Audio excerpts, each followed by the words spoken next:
یہ اکانومی تو چیخنا چاہتی ہے لیکن آپ فیڈ بیک کا موقع تو دیں تاکہ آپ اس کو ٹھیک کر سکیں.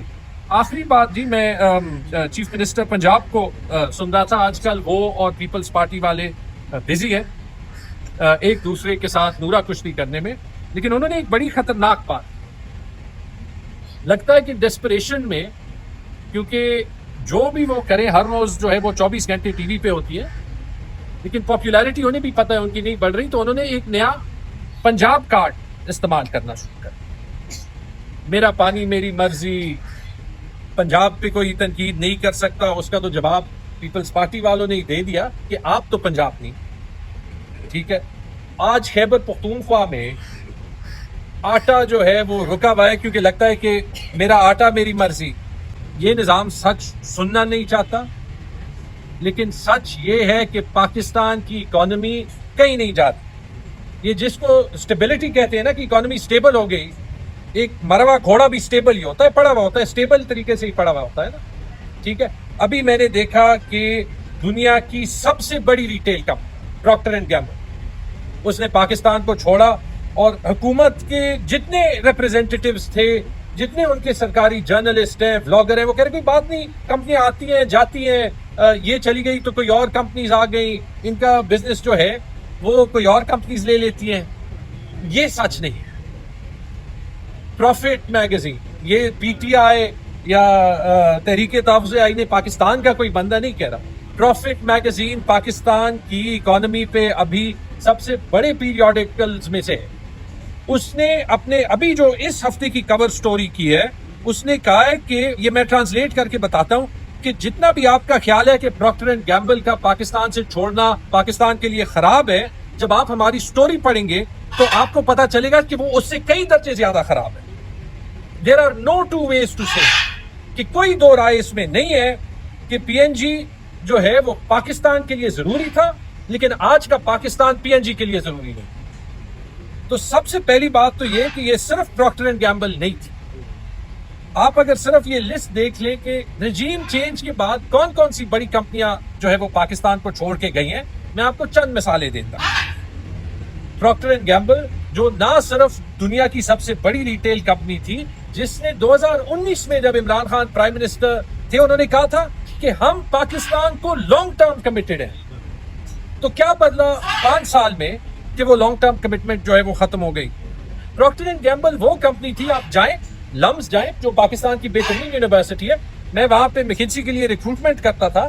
ہماری جو کمپٹیشن ہوتی تھی کہ کون سی کمپنی جو ہے وہ ٹاپ گریجویٹس اٹھاتی ہے، وہ میکنسی اور پراکٹر اینڈ گیمبل کی ہوتی ہے. پراکٹر اینڈ گیمبل آج پاکستان میں نہیں ہے، انہوں نے اپنے آپریشنز وائنڈ اپ کر دی. سنوفی ایونٹس، شیل، بلکہ آپ یہ oil and gas retail sector میں دیکھ لیں، جتنی انٹرنیشنل کمپنیز تھی وہ جائیں شیل کی طرح ٹوٹال گئی ہے. یہ جو فارماسیوٹیکل سیکٹر میں ہے، بائر دیکھ لیں، فائزر دیکھ لیں، 25 کروڑ کا مارکیٹ ہے، چاہے پراکٹر اینڈ گیمبل کے لیے ہو، بائر کے لیے ہو، فائزر کے لیے ہو. اگر انہوں نے گلوبل ریسٹرکچرنگ بھی کرنی تھی کہ ان کا دنیا میں کہیں منافع کم ہو رہا ہے، چاہیے تو تھا کہ اتنی اچھی اکانومی ہے کہ یہاں پہ وہ بیس بنا کے پاکستان سے ایکسپورٹ کرتے، جی سی سی میں کرتے، یورپ میں کرتے، کیونکہ یہاں پہ لیبر کاسٹ کم ہے. کیوں یہ کمپنیاں جو ہے وہ جا رہی ہیں؟ آپ یاماہا دیکھ لیں، ٹھیک ہے، آٹوموٹیو سیکٹر ایک سیکٹر ہے جہاں پہ چائنیز پلیئرز آ رہے ہیں، لیکن وہ اس لیے آ رہے ہیں کہ وہ ایگزسٹنگ مارکیٹ سے ان کا پروڈکٹ جو ہے وہ سستا ہے. وہ آپ کو لوگوں کی پرچیزنگ پاور نہیں دکھا رہا کہ لوگوں کی قوت خرید جو ہے وہ زیادہ ہو گئی ہے. وہ گاڑیاں اس پرائس پوائنٹ پہ مل رہی ہیں جہاں پہ دنیا کی گاڑیاں نہیں ملتی. لیکن اگر دیکھنا ہے آٹوموٹیو سیکٹر تو انڈیا کو دیکھ لیں، وہاں مرسیڈیز، فورڈ، آؤڈی مینوفیکچرنگ کرتی ہیں اور دنیا میں ایکسپورٹ کرتی ہیں. یہاں پہ آپ کے پاس مشکل سے یہ ابھی 50 سال بعد یہ 2-3 جو ہے وہ چائنیز کمپنیز آئی ہیں.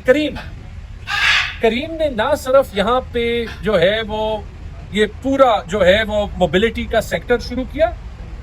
کریم کا اونر جو ہے وہ پاکستانی ہے، میرا کالیگ تھا میکنسی میں. کریم نے اپنا فرنٹ آفس، بیک آفس دونوں پاکستان میں کھولے تھے. اتنا چھوٹا مارکیٹ ہے کہ کریم دبئی جیسے چھوٹے مارکیٹ میں کام کر سکتی ہے. آج بھی پاکستان سے اس کو جو ہے وہ نکلنا پڑتا ہے. مائکروسافٹ، چاہیے تو تھا کہ آئی ٹی سیکٹر سارا جو ہے وہ یہاں پہ بزنس پروسیس آؤٹ سورسنگ اور کیا کیا کر کے جو ہے وہ دنیا کو سروسز مہیا کرتا. مائکروسافٹ نے پاکستان چھوڑ دی ہے.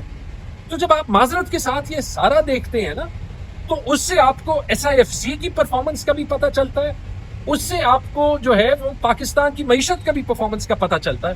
اور آخری چیز میں نے دیکھا اس کا ایک جواب وہ دیتے ہیں کہ جو انویسٹمنٹ ہے وہ پچھلے سال سے کچھ زیادہ ہوئی ہے اور $2.4 ارب کی انویسٹمنٹ آئی. انڈیا میں $80 ارب کی سال کی انویسٹمنٹ آئی. اور جب یہ $2.4 ارب آپ دیکھیں, اس میں $2.1 ارب جو ہے وہ ریٹینڈ پروفٹس ہیں. آپ کو پتا ہے کہ اسٹیٹ بینک جو ہے وہ کمپنیوں کو باہر اپنا منافع بھیجنے نہیں دیتا. جب بھیجنے نہیں دیتا تو وہ پیسے یہاں پہ رہتے ہیں. جب وہ یہاں پہ رہتے ہیں تو وہ انویسٹمنٹ میں کاؤنٹ کرتے ہیں. جو نئی انویسٹمنٹ پاکستان میں آئی ہے $300 ملین کی ہے. زبیر صاحب کریکٹ چاہیے فائن راک $300 ملین. پاکستان دنیا کا 5واں سب سے بڑا مارکیٹ, جس کو صرف یہ ساری کمپنیز نہیں چھوڑ رہی, ٹھیک ہے, جس کی ایکچوئل نیو انویسٹمنٹ $300 ملین یعنی $30 کروڑ تھی یہ ایک سال میں. ٹھیک ہے, یہ آپ کو دکھاتی ہے. میں نے تو 2 MOUs دیکھے. ایک پتھروں کا MOU $100 ارب آنے تھے نا, اور $100 ارب کے بدلے میں نے 2 MOUs. ایک پتھروں کے MOU, آپ کو پتہ ویسے MOU کی کیا حیثیت ہوتی ہے, $500 ملین کا کہتے ہیں MOU ہے. اس کمپنی کا ویب سائٹ دیکھیں, اس کمپنی کا جس کو MOU دیا ہے $7 ملین کی اینول ریونیو. $7 ملین کی جس کمپنی کی حیثیت ہو سال میں منافع بھی نہیں, انکم کمانے کی, تو $500 ملین یعنی کہ ایٹ دس ریٹ 50 سال میں پاکستان میں $500 ملین وہ انویسٹ کر سکے گا اگر اس کا سارا ریونیو پاکستان سے ہے. دوسرا وہ میں نے البیک چکن کا MOU دیکھا تھا, اس میں بھی پرائم منسٹر صاحب اور ساری SIFC بیٹھی تھی. اس میں بھی مجھے کریکٹ کرتے, آج تک البیک چکن کی دکان نہیں کھلی پاکستان. کھلی تو نہیں نا, 1.5 سال ہو گیا. سعودی میں KFC کی طرح بڑا اچھا چکن ہوتا ہے, جب اگر آ جائے ضرور کھا لے. تو یہ میں نے جو ہے وہ, میں ابھی اس پہ آتا ہوں, یہ میں نے انویسٹمنٹ کی کہانی آپ کو بتانی تھی. یہ سارا کچھ جو ہے, جو بھی یہ گورنمنٹ کے کمنٹیٹر ہیں یا ان کے جو لفافی جرنلسٹ ہیں, ان سے یہ ضرور پوچھیں. اچھا, اس کے ساتھ آپ یہ دیکھ لیں کہ جو زبیر صاحب نے بات بتائی, میں 2 باتیں اور کرنا چاہتا ہوں. جو زبیر صاحب نے کہا کہ ورلڈ بینک کی رپورٹ میں آیا تھا کہ پاکستان میں according to the international poverty standard, ایک تو ہمارا اپنا پاورٹی اسٹینڈرڈ ہے, ہم کم کر دیتے ہیں, اس کے مطابق پچھلے 3 سال میں پاورٹی کی سطح یعنی غربت کی سطح 18% سے 25% تک گئی ہے. انٹرنیشنل اسٹینڈرڈ کے مطابق 45% پاکستانی انٹرنیشنل پاورٹی لائن سے نیچے. اور وہی ورلڈ بینک کی رپورٹ کہتی ہے کہ یہ معیشت کا ماڈل چل نہیں سکتا. یہ آپ کو پروکٹر اینڈ گیمبل بھی کہہ رہا ہے, یہ آپ کو شیل بھی کہہ رہا ہے, یہ آپ کو ٹوٹال بھی کہہ رہا ہے, یہ آپ کو کریم بھی کہہ رہا ہے, یہ آپ کو فائزر بھی کہہ رہا ہے, یہ آپ کو بائر بھی کہہ رہا ہے, یہ آپ کو پاکستانی انویسٹرز بھی کہہ رہے ہیں. مجھے بتا دیں کون سی پاکستانی جو ہے وہ بزنس ہاؤس نے یہاں پہ پیسہ انویسٹ کیا. گل احمد جو اپیرل بزنس تھا, میرے خیال میں انہوں نے سارا بند کر دیا. کیوں بند کر دیا؟ کیونکہ یعنی مطلب یا پاکستان سے ڈیمانڈ نہیں ہے, یا یہاں پہ بجلی مہنگی ہے, یا جو بھی ان پٹ فیکٹرز ہیں وہ آرڈرز ٹائم پہ نہیں دے سکتے, یا آپ نے سپر ٹیکس لگائے ہوئے ہیں,